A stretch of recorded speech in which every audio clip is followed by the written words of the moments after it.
So, One Piece Chapter 959, titled Samurai, with the cover page showing that Gang Beige is making his way into the country of Dressrosa, still freshly scarred from its recent battle.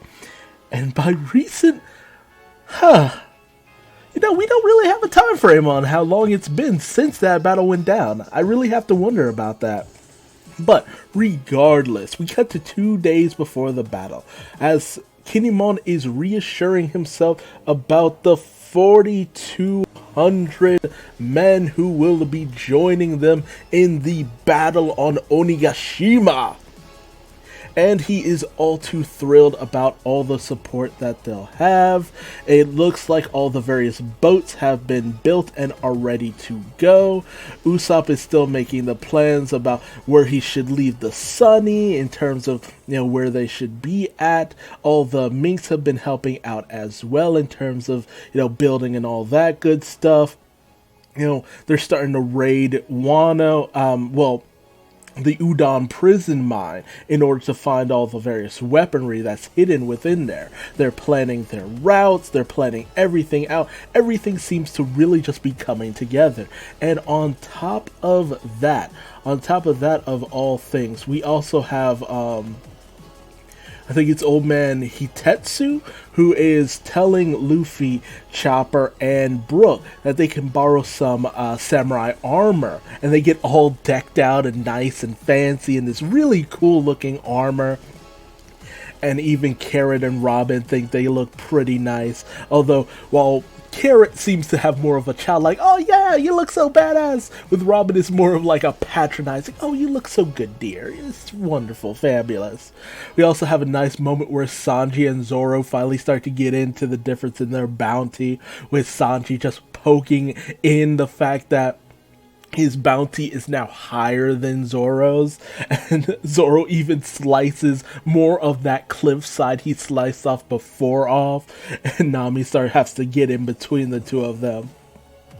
But Robin does mention that apparently Orochi said that it would be a wintertime entrance to Onigashima. So, and honestly, nobody really understands what that could possibly mean. They wonder if maybe or not the moon won't be able to help them out during them trying to go Sulong. And we have this nice little moment where Carrot and Wanda are rubbing up against Nami. It's always adorable. Especially the fact that Wanda is still wearing Nami's old clothes. Like, is that just her thing now? But nice continuity in keeping that up and all that good stuff. Meanwhile, Luffy is actually thinking about the fact that Big Mom made it to Wano, but Jinbei did not. And he starts to wonder if maybe something happened to him.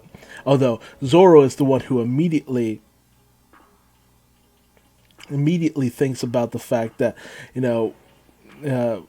he's trying, it's obvious that Luffy's starting to get a little bit down in the dumps about what might have possibly happened to Jinbei after all of that.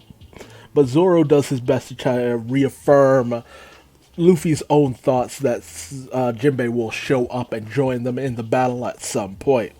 Meanwhile, outside of the flower capital, we find that Ushimitsu Kozo, the witching hour boy, actually did show up in Ibisu, giving them money and all that good stuff. However, meanwhile, in Okabure town in Curry, we see that, Hold'em is actually raiding the various villages, trying to find out about all the stolen money and, what's been happening all around the, outskirts of the capital about all these stolen goods and whatnot, what have you.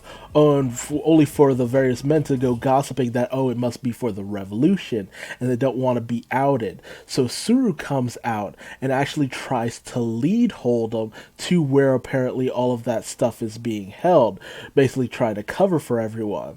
But immediately the people of Kiri speak up in order to draw any kind of attention away from Suru as well, hopefully, saying, oh yeah, we used all that money to fill our bellies, and it's obvious Hold'em's about to go on a rampage. Meanwhile, During the night before the battle, we have Orochi giving orders to various different gifters, flying gifters on top of that, to bombard various different spots. The Curry Beach, where the Thousand Sunny is docked, is struck.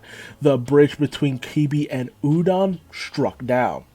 The bridge between Ringo and Hakamai struck down, and we have various members of the rebellion, the various Yakuza bosses kind of noticing all the destruction going around, as well as the bombardment on Itachi port in Curry with all the ships that can now no longer sail from this point forward.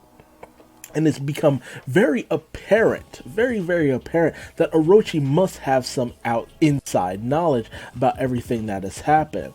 Because even with Yasue's redirecting, Orochi has a good idea about what's been going on, that his intel is solid. So, he's attacked these various places all around, completely cutting things off for the rebellion, and making it so that they can never truly get revenge. And then we cut back to the present day with the Nine Red Scabbards and Shinobu and Momosuke all standing around with the Scabbards doing their best to get this boat seafaring and ready, and Momosuke's just telling you, no, you don't have to do this, we can wait for another chance, but Kinemon is adamant about setting this out.